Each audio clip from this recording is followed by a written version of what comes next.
जय हिंद साथियों, कैसे हैं आप सभी। उम्मीद करता हूँ ठीक होंगे और अपनी तैयारी को और बेहतर बनाने के अंदर लगे हुए होंगे। साथियों, आप सभी जानते हैं कि 18 दिसंबर को हमारा दिल्ली पुलिस का एग्जाम स्टार्ट हुआ था और आज लगभग एक हफ्ता हमारे एग्जाम को चलते हुए हो गए और ये 6 जनवरी तक हमारे दिल्ली पुलिस कांस्टेबल के एग्जाम होने हैं। उसके बाद हेड कांस्टेबल, एडब्ल्यू, टीपीओ और मिनिस्ट्रियल के एग्जाम भी होने हैं। साथियों, आज हम उस टॉपिक के ऊपर बात करेंगे कि जिन लोगों का एग्जाम हो चुका है उनको क्या करना चाहिए और जिन लोगों का एग्जाम नहीं हुआ उनको क्या करना चाहिए। साथियों, सबसे पहले मैं आपकी जानकारी के लिए बता दूं कि फिलहाल जो एसएससी जीडी के फॉर्म चल रहे हैं जिनकी लास्ट डेट 31 दिसंबर है, आप सभी उस फॉर्म को फिल कर दीजिए कि इससे ये फायदा होगा कि अगर हमारा दिल्ली पुलिस के अंदर हो गया तो कोई दिक्कत नहीं। अगर कहीं ना कहीं दिल्ली पुलिस के अंदर कमी रह जाती है तो हम उस कमी को पूरा कर लेंगे। इसलिए जिन साथियों का पेपर अच्छा हुआ हो या बुरा हुआ हो, वो दिल्ली पुलिस जो एसएससी का फॉर्म है, प्लीज वो सबसे पहले उन फॉर्म को भर दीजिए जिनकी लास्ट डेट 1 दिसंबर है। साथियों, अब हम बात करेंगे कि दिल्ली पुलिस में जिनका एग्जाम हो गया उनको क्या करना चाहिए और जिनका एग्जाम नहीं हुआ उनको क्या करना चाहिए। साथियों, लगभग अब मैं आप बात करूं कि 1/3 लोगों के एग्जाम लगभग हो चुके होंगे जिन्होंने 18 दिसंबर से स्लॉट बुक किए थे और 24 दिसंबर तक स्लॉट बुक हुए थे। तो साथियों, मैं आपको बता दूं जिनका भी स्कोर, जिनको पेपर देख के पता चल जाता है कि मेरे स्कोर क्या रहा, मेरे कितने क्वेश्चन सही हो सकते हैं। पूरा आइडिया तो नहीं हो पाता लेकिन उस लगभग आइडिया हो जाता है कि मेरे कितने क्वेश्चन बन रहे हैं, कितने क्वेश्चन सही हो रहे हैं, वो कितने गलत हो रहे हैं।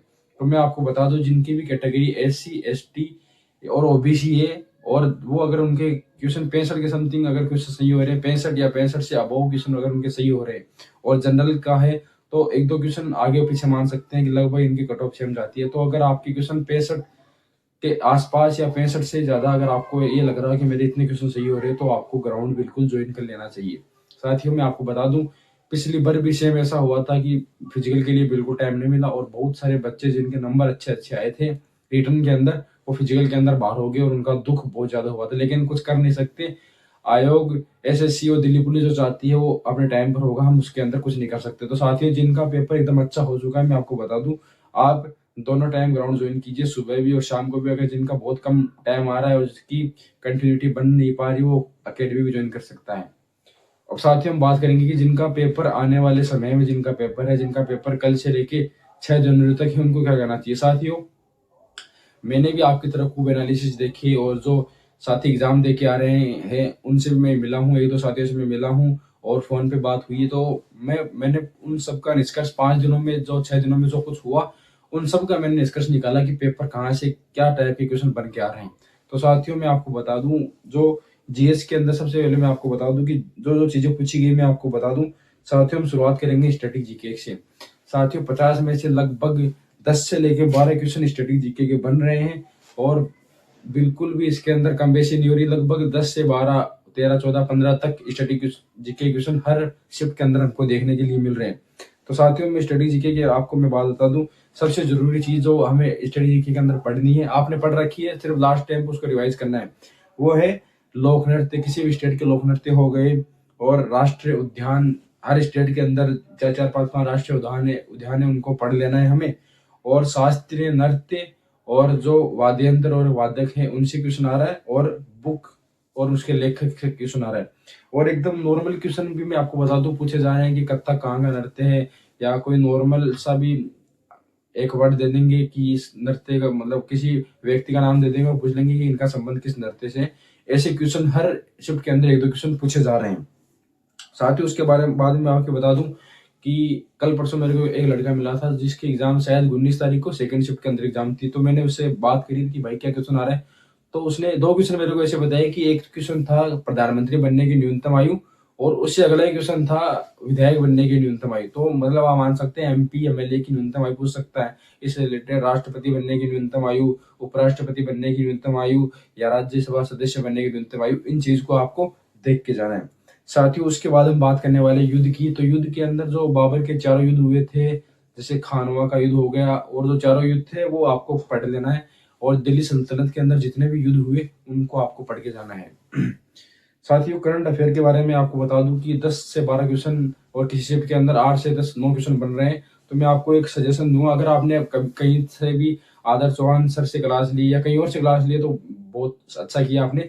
और अगर आपके पास अभी भी टाइम है, जिसकी एग्जाम जनवरी के अंदर होनी है, तो साथियों मैं आपको बता दूं कि कुमार गौरव सर ने करंट अफेयर की क्लास कराई जिसके अंदर लगभग 200 क्वेश्चन करा रखे हैं, जो 3 घंटे की क्लास थी। तो आप अगर उनको डबल की स्पीड से लेंगे तो वो 1.5 घंटे के अंदर क्लास पूरी हो जाएगी। अगर उस क्लास से हमें 2-3 क्वेश्चन भी मिलते हैं तो भाई हमारे लिए बहुत फायदा होने वाली है। तो मैं उस क्लास की लिंक अपने डिस्क्रिप्शन में लगा दूंगा, आप उस क्लास को भी एक बार करके जाइए, मेरे कहने से उस क्लास को जरूर कीजिए। साथ ही उसके बाद में जो कांग्रेस के अधिवेशन हुए थे, वो अधिवेशन हमको याद कर लेना है।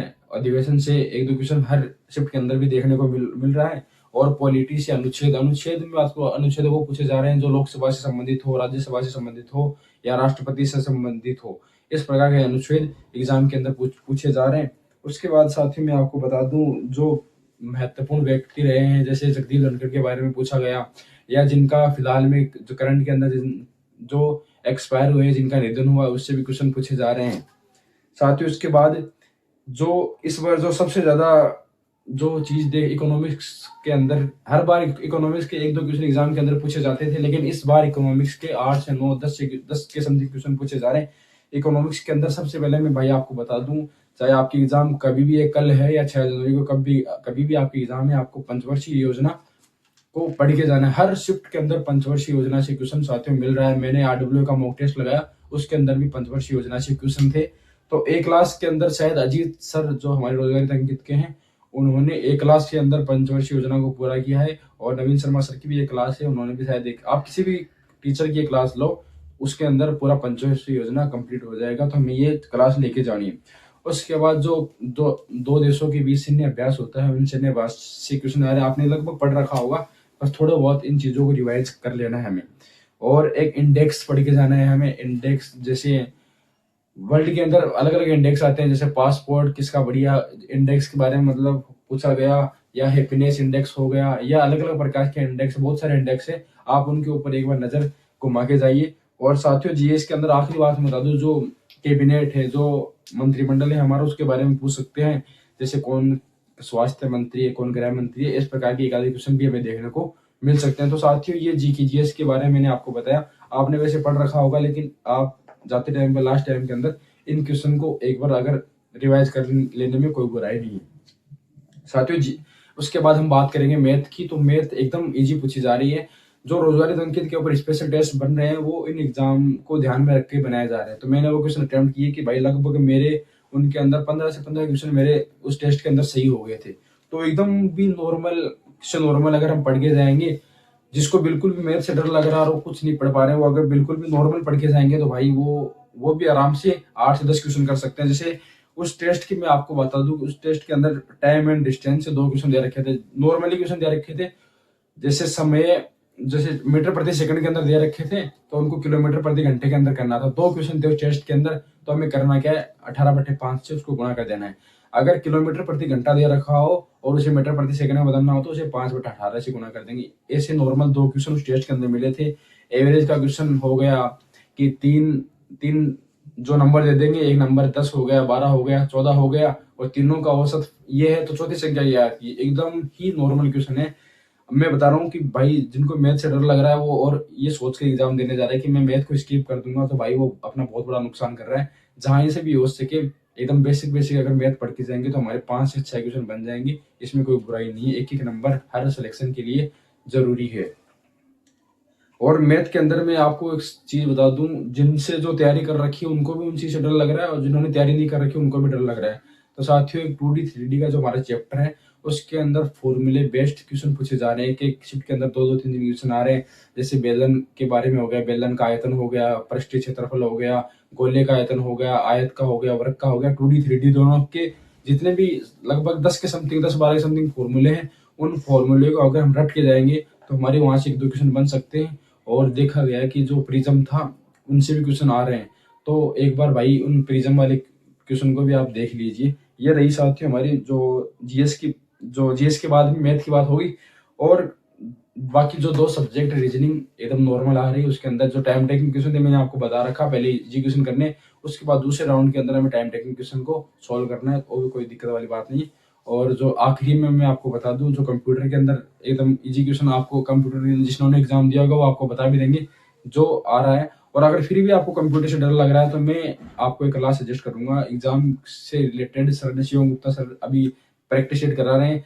वो प्रैक्टिस सेट सिर्फ इसीलिए कि हम एग्जाम के अंदर क्या आ रहा है वो पता चल जाएगा कि उन प्रैक्टिस के अंदर सब बता रहे हैं। तो साथियों मैं उस क्लास की भी लिंक अपने डिस्क्रिप्शन में डाल दूंगा। तो साथियों ये रही आप हमारी बात, जिन जिन का एग्जाम होता जाता है, जैसे कल एग्जाम हो गया, परसों हो गया, वो भाई जिनको भी ऐसा लग रहा है कि मेरा हो रहा है वो अपने ग्राउंड ज्वाइन कर लीजिए। मैं एग्जाम पूरे होते ही, जैसे 6 तारीख को हमारा एग्जाम पूरा हो जाएगा, 6 तारीख को शाम को एक वीडियो लाऊंगा कि मेरा फिजिकल कैसे हुआ था। उसके अंदर आपको एक एक चीज बताऊंगा कि फिजिकल के अंदर क्या होता है, लॉन्ग जंप हाई जंप कैसी होती है और हमें लॉन्ग जंप हाई जंप को कैसे तैयार करना है, उस बारे में मैंने एक वीडियो बना रखी है। माई फिजिकल, जो फिजिकल में गाँव गया था तो मैंने फिजिकल से रिलेटेड वहाँ पर लॉन्ग जंप भी करी थी, हाई जंप भी करी थी और रनिंग के बारे में आपको बताया। वो वीडियो में लिंक डिस्क्रिप्शन में डाल दूंगा। और उसके बाद जो फिजिकल कैसा हुआ था मेरा, वो मैं 6 तारीख को वीडियो आपके साथ लेके आऊंगा। तो साथियों ये थी आज की हमारी वीडियो। तो अगर आपको हमारी वीडियो अच्छी लगी और फिर भी कोई डाउट रहता है आप कमेंट कीजिए, मैं हर एक कमेंट का रिप्लाई करता हूँ। और तैयारी को जिनका एग्जाम करते रहिए, जिनका एग्जाम हो गया वो अपने फिजिकल की तैयारी करते रहिए। साथियों मिलते हैं अगली वीडियो के अंदर, तब तक के लिए जय हिंद।